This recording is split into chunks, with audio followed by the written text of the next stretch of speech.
If you were from one worrier to another, what are your worrying top hacks? Because I would Well, love to combat this. I have a mum that's a worrier, I'm a worrier, and I've got a daughter that's a worrier.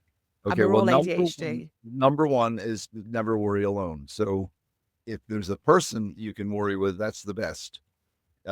Could be a dog as well. So it almost feels like you're with someone. So a piece of music, a piece of literature, a place in nature, uh, a meal, a food, in any of these ways that strike your memory buttons, and you can enter into the larger something larger than yourself. That's your goal, is to feel that you're held in a place that's larger than you are.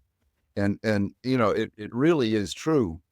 In giving we receive. So if you can get into the giving mode, and your worry disappears when you're doing for someone else, mothering them, serving them, working with them. You don't worry because you're Yeah. focused on them.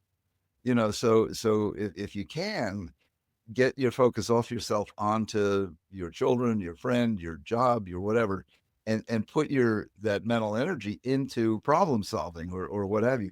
Because when you worry alone, what happens is you catastrophize, you globalize, you get sick, Yeah. you feel sick. Your musculoskeletal system, your digestive system, your headaches. I mean, the worrying alone is really bad for you, and so you want to get in the habit of. But the thing again is, it's so seductive. It's very hard to let go of a worry, because in a funny way we like it. Mhm. In a funny way we feel like if we're not worrying, we're in danger, because fate will strike us down and prove us who's boss. So we try to beat fate to the punch, and worry, what if, and so we're constantly running around putting fingers in the dike, trying to keep the entire universe from sweeping us away.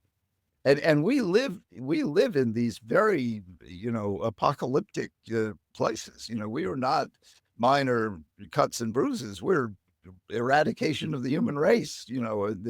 Or total bankruptcy, or a plague upon us. We use this is again where we use our imagination to torture ourselves, and that's where having another person can help you gain perspective, and keep your brain from running away with you.